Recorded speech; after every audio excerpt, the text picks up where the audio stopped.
Welcome to the Three Martini Lunch. Grab a stool next to Greg Columbus of Radio America and Jim Garrity of National Review. Three Martinis coming up. Very glad to have you with us for the Thursday edition of the Three Martini Lunch. As mentioned at the end of yesterday's edition, Jim Garrity is not here today, but in his place, Scott Bertram, the general manager of WRFH, Radio Free Hillsdale, 101.7 FM on the campus of Hillsdale College, where he's also a lecturer in journalism. He directs the Hillsdale College Podcast Network. He is host of the Radio Free Hillsdale Hour. He is the co-host of Political Beats. He is the co-host of Wasn't That Special, 50 Years of Saturday Night Live, which you can find more at wasn'tthatspecial.com and subscribe. Scott, we'll be getting to more political news in the second and third martinis, the president's executive order on school choice, and also some interesting political developments in Michigan beyond what Jim and I talked about earlier in the week with the announced retirement of Senator Peters. But what everybody's talking about today, unfortunately, is the shocking and horrific collision, midair collision, just a fraction of a mile away from Washington Reagan National Airport along the Potomac River last night. Happened, I think, about 8:48, a little before 9 o'clock Eastern time. Everything seemed to be normal according to briefings that we heard last night and then early this morning. There was a Sikorsky Blackhawk helicopter. The plane was coming up from the south, what's called the Mount Vernon route, and was obviously very much locked into the path of landing at National Airport. And then we still don't know exactly what happened. An investigation will take place, but here is what the air traffic control sounded like. This is edited together a little bit. American 472 by Baton, not for individual. American 472, Washington, 1 star, 32017. How did you see that? American 472. And that's obviously the midair collision. There's video from different vantage points. One's at the airport, one's from the Kennedy Center, which is, obviously just on the river up in D.C. And so you can see the plane and the helicopter colliding in midair. It would appear to probably be pilot error on the part of the helicopter. There's people who are much smarter than me on this stuff that are pointing out on Twitter that it's complicated, even if everything else is perfect when flying helicopters and so forth. So, Scott, we're not going to speculate on that, but just the shocking aspect of this. I know you've flown in there many times at Reagan. I've obviously done it countless times since I live out here. What's your reaction and the fact that we've lost everyone involved in this collision, a total of 67 people, 64 on the plane, which was coming from Wichita, Kansas, and the 3 Army soldiers on the chopper? Well, as you mentioned, I've flown that path. I don't know how many times. I'm sure you have too. Many people listening to the show also have flown that path, so it's something we all recognize very easily. And I mean, the first thing you have to think about is, of course, the tragedy of all the deaths, 60 plus on the flight and more on the helicopter. And that also consider just how unusual this is, right? We've gone 16 years before major air tragedies in the country. This one is awful. And yet people who are afraid of flying aren't necessarily afraid of the numbers, right? It's that feeling that you're not in control at all. And if something happens, there's this low chance of survival, right? There's this tragedy, there's nothing you can do about it. And giving up all that power is uncomfortable for people. The numbers say it's more dangerous to drive anywhere, I'm sure. I know it does. And yet, I could get out of it. I could drive around it. I could avoid it. I could be safer. And in this case, you're giving it up to a pilot and others in the plane, which is you give up that feeling of control. But every time I fly, almost every time I fly, I think about how many thousands of flights are in air at the moment, how many thousands were safe yesterday, how many tens of thousands were safe last month. You can pull up that map online that shows you the position of every flight in air across the country and across the world and think every single one of those flights is getting to where it's going safely with nothing happening. And that's why this is so shocking, because flight and air travel is so safe. And every time there is a tragedy, there is a movement toward making that not happen again through increased technology or through, different things a pilot will have to do and, check boxes to make sure you're looking for this or checking for that. But a lot of times it is increased technology, new technology that helps us be safer in the skies. One of the reasons it is so shocking is how irregular it is, how rare it is to have a disaster like this. One of the things when you hear a plane's gone down in the Potomac, obviously that's horrific news. For those who have lived here a very long time, it takes you back to the early 80s when the Air Florida plane crashed near the 14th Street Bridge. But also when you hear this, based on what happened 16 years ago now in the Hudson, you're thinking, oh, well, maybe it won't be that bad. With the miracle on the Hudson and Sully and everybody being able to safely evacuate the plane, which is literally miraculous. And then you find out, and if you watch the video closely, it looks like, the plane may have broken apart. And obviously that changes a whole bunch of things. And this morning they said there's not going to be any survivors here. And so a lot on the plate on the very first day of his job for Secretary of Transportation. Sean Duffy, literally sworn in yesterday, but obviously the biggest news for the families involved here. We're going to learn more about their stories. There were some folks connected to figure skating programs, so you got kids and their parents coming back from the championships in Wichita, where this flight emanated from. And so we're going to learn so much more over time about the people on board, and obviously the investigation will take some time, and that will play out as well. So, Scott, I don't know if you had anything more to add on that, but I think just the shock, not only here in the D.C. area, but around the country for something like this happening. We don't know anything this morning, essentially, right? And we won't for probably months. You've got an experienced crew on the plane. The Department of Defense telling us that was an experienced crew on the helicopter. Could just be human error, which happens because we're all human. And as I mentioned previously, every time there is a crash, every time there is a tragedy, you try to take that possibility of human error out of the equation as much as possible. And if that ends up being the cause or the primary cause here, you can be sure that people will work to say, well, how do we make sure it doesn't happen again? Absolutely right. And some people are talking about the congested airspace. I remember post 9/11, there was a pretty serious discussion about whether National Airport would ever reopen, not only just given the congestion, but the proximity to the Capitol and so forth. And lawmakers love their proximity to the Capitol. So that's why it's open, and it's probably why it's going to stay open, and operations have resumed there. And lastly, and perhaps most importantly, God bless the first responders, man. The Potomac's got ice on it. It's been much colder than usual the last several weeks until a day or two ago, but the water is still barely above freezing, and they've been out there all night, and they're out there today, and man, heroes all around. And hyper frustrating for them, I'm sure. Much like the stories, not to compare them directly, but much like the stories you hear after 9/11, you have all these first responders on scene hoping to find someone alive, hoping to find someone to save.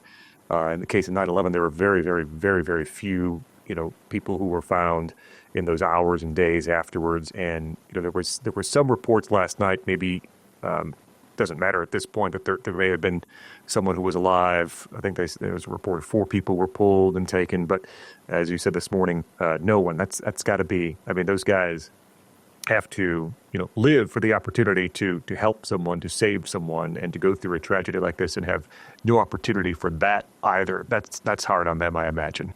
Please pray for them, and of course, pray for the families involved. All right, Scott, never easy to transition away from a story like that onto more policy and politically related stuff. But we do have what would appear to be good news from the Trump administration. As you know, there's no shortage of executive orders that he signed over the last week and a half. And one that should come as no surprise, but he signed yesterday, deals with school choice. NBC with this synopsis, President Donald Trump signing a sweeping executive order Wednesday that would prioritize and free up federal funding to expand school choice programs. The order impacts several federal departments and directs the Education Department to prioritize school choice programs through its discretionary grants, in addition to issuing guidance to states about federal allocations to districts and schools.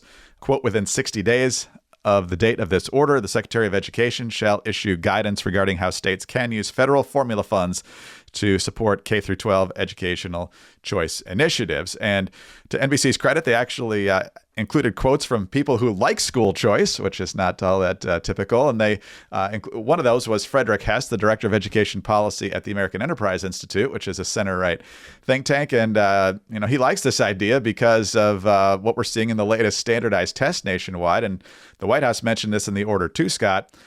The latest National Assessment of Educational Progress test, 70% of 8th graders were below proficient in reading and 72% were below proficient in math. So we've got a problem.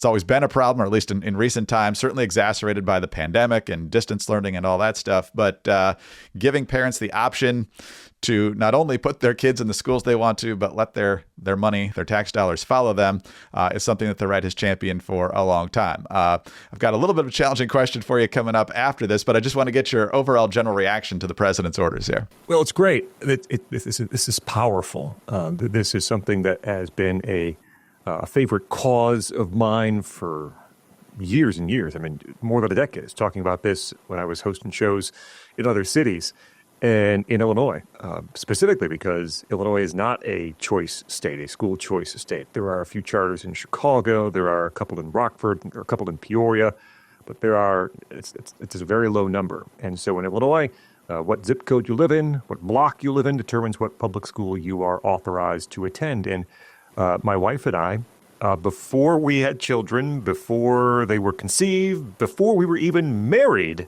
had started saving to send our kids to a private school because we were not going to send our children to the public schools where we were in Rockford. There was no way. I mean, no matter what we had to do, that was what was going to be done, so we could send our kids to a private school. And we moved to Michigan, and Michigan is a relatively robust school choice state. There are options for parents to choose where students go, and that means there's competition between schools to attract students.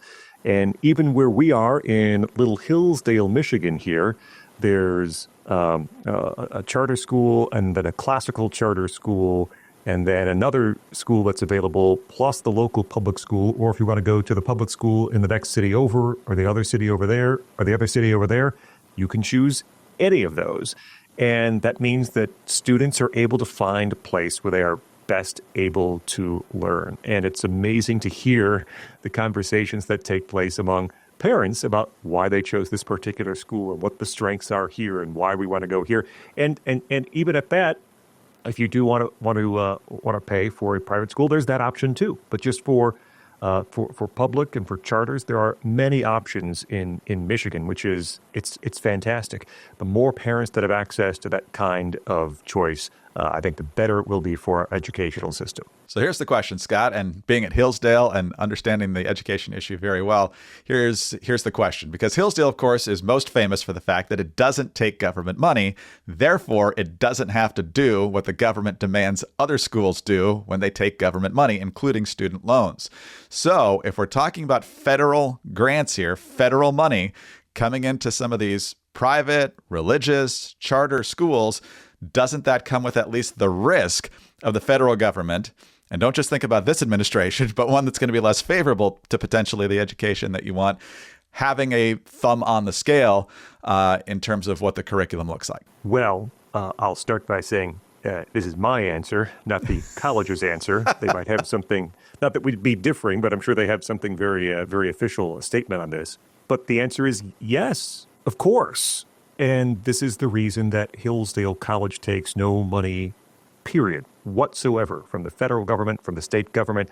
Our students, as you know, Greg, also don't take, regular old student loans, right? Because that's money that still flows to the college. And so there is a big, big wall between the college and any kind of funding. And that is because no matter how little it is or what amount it might be, there are always strings attached or potential strings attached when you accept money from the government. And so, this is the way we have chosen. This is the way we are funding our schools across the country. And it seems unlikely that's going to change anytime really soon. And that just means that we have to be vigilant about these sorts of things. We have to watch. We've had No Child Left Behind. We all, different states have different standards that schools have to achieve. But parents have to be involved. It can't be a situation where, even at this point, where you say, okay, well, Johnny's over here, and that's a good school, and they'll take care of things. You've got to be involved. You've got to know what's being taught. You've got to know what's being required, again, by the state or by the federal government. And if it's something that you don't want, you've got to get active. And there's no way, I don't think there's a real way around that. And particularly post-COVID, when parents got this look into the classrooms. I think many are far more aware of what's being taught inside the classrooms, and an extension of that is knowing what is expected and what the requirements are. And if there are these, I was going to say asks, but they're not asks, demands that follow some of this money, you've got to be aware, you've got to fight, and you've got to try to reverse those sorts of things. I don't think there's a great way around that line of attack at this point. Vigilance is the eternal price of liberty, right? So this is kind of what's going to need to happen, I think. But and the same goes for homeschooling too. I know there's some efforts here in Virginia and other places to curtail that where the Democrats are in control, and so you got to push back. It worked here in Virginia this past week, and we'll see where that goes as well. But overall, having more options for parents to choose the right school for their kids and to have those tax dollars follow is a huge, huge thing for parents of every income class all around the country. All right, Scott, on to our crazy martini now. And we talked, as I said, Michigan politics a little bit earlier in the week when Senator Peters said he wasn't going to run for re-election. We kind of speculated about who's going to run in that race. Looks like Pete Buttigieg is trying to clear the field at the moment by, quote unquote, seriously taking a look at it. Democrats certainly cleared the field for Alyssa Slotkin 2 years ago and made sure she didn't have any primary opposition. Now we have another wrinkle in the governor's race. As we mentioned in passing, on whatever day that was that Gary Peters announced that, Gretchen Whitmer can't run again. She's term limited. Jocelyn Benson, the Secretary of State, at the moment is the Democrats' choice. Republicans don't seem to have a strong candidate, although I would point out that the Republican leader in the Senate, also a Hillsdale grad, is in the race. Perhaps the name getting the most intrigue right now is Detroit Mayor Mike Duggan. Now, Mike Duggan is a three-time elected mayor of Detroit, started as a Democrat. He's running for governor as an independent, and he is currently under fire, according to the Detroit News, for using the term illegal in the current immigration debate. And so here's a little bit about what the Detroit News says. 9 Michigan organizations that work with immigrant communities said Wednesday they quote-unquote denounce Detroit Mayor Mike Duggan for describing undocumented immigrants as illegal a week ago when asked about immigration and customs enforcement activity in the city. Quote, the mayor's use of the I word is inappropriate, dehumanizing, and an insult to Detroit's long-standing immigrant communities, according to a press release issued Wednesday by the groups, which include the Detroit Hispanic Development Corporation, the Michigan Immigrant Rights Center, and One Michigan for the Global Majority. I didn't even want to know what that's all about. But Duggan you got to renew your membership there, Greg. Don't forget.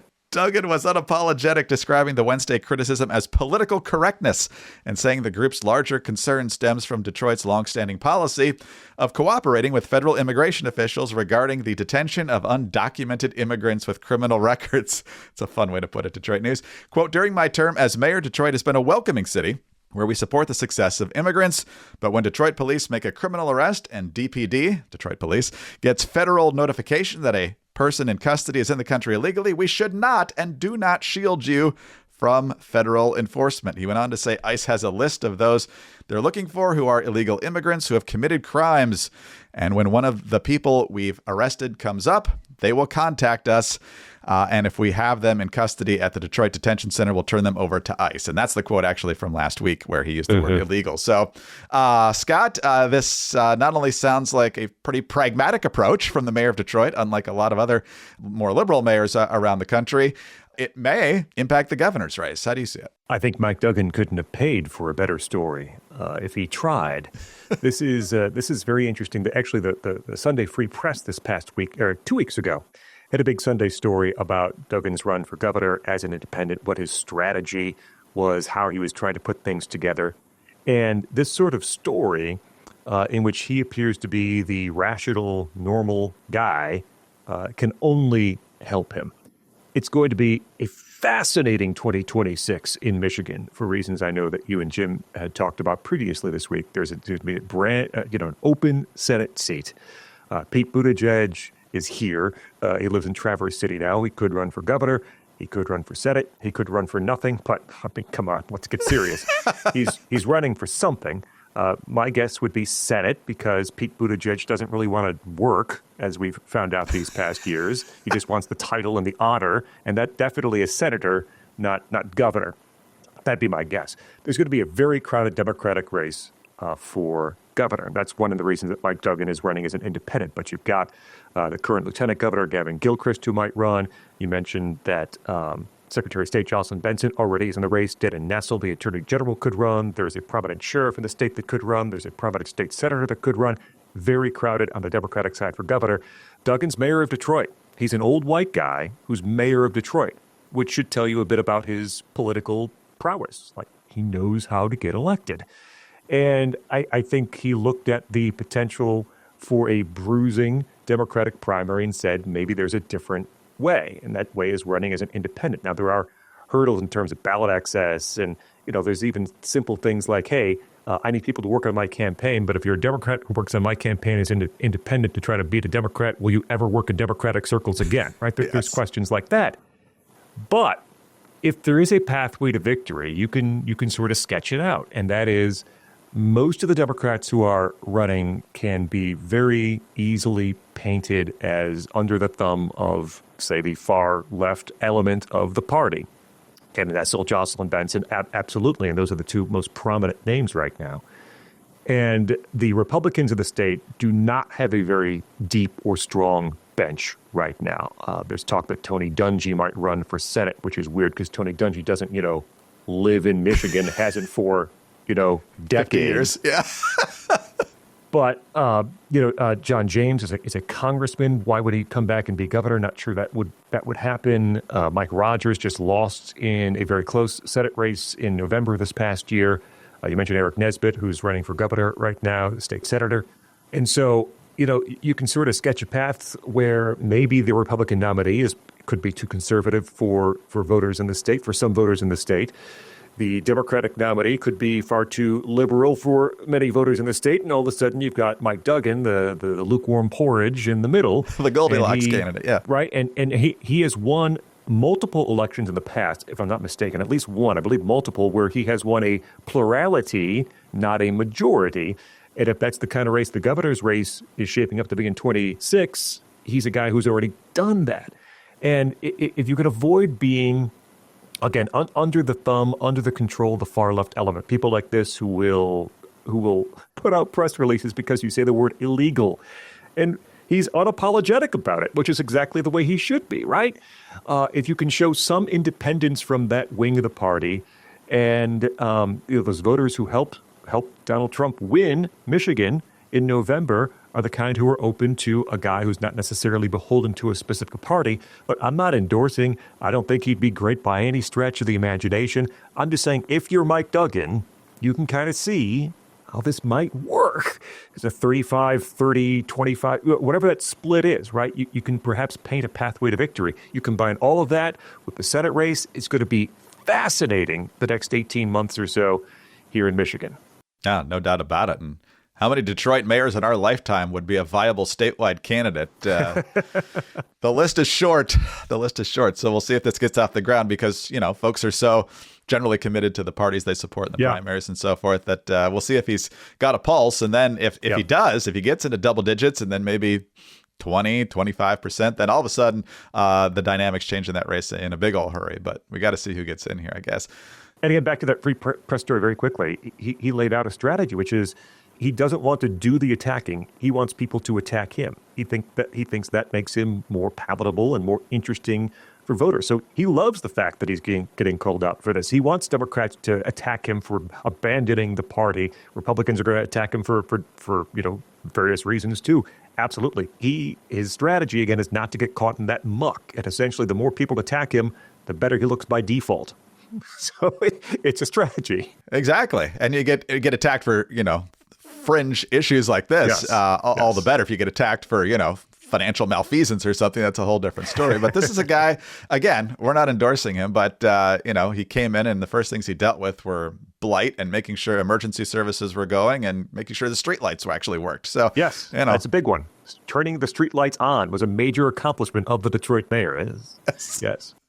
When the bar is as low as it was when he came into office, because, the state was running the city because the city wasn't competent to run itself. So progress, you'll take it wherever you can get it, I guess. So Scott, always fun to be with you. Thanks for doing it today, and we'll talk to you down the road. My pleasure, Greg. Scott Bertram, General Manager, WRFH, Radio Free Hillsdale, 101.7 FM on the campus of Hillsdale College, where he's also a lecturer in journalism. He directs the Hillsdale College Podcast Network and hosts the Radio Free Hillsdale Hour. He is also the co-host of Political Beats and the co-host of Wasn't That Special? 50 years of Saturday Night Live. Subscribe and learn more at wasn'tthatspecial.com. I'm Greg Columbus of Radio America. Jim Garrity will be back tomorrow. In the meantime, please subscribe to the podcast if you don't already. Tell your friends to do so as well. Also, thanks for your 5-star ratings and your kind reviews. Please keep those coming. They're a huge help to us. Get us on your home devices. All you have to say is play 3 Martini Lunch podcast.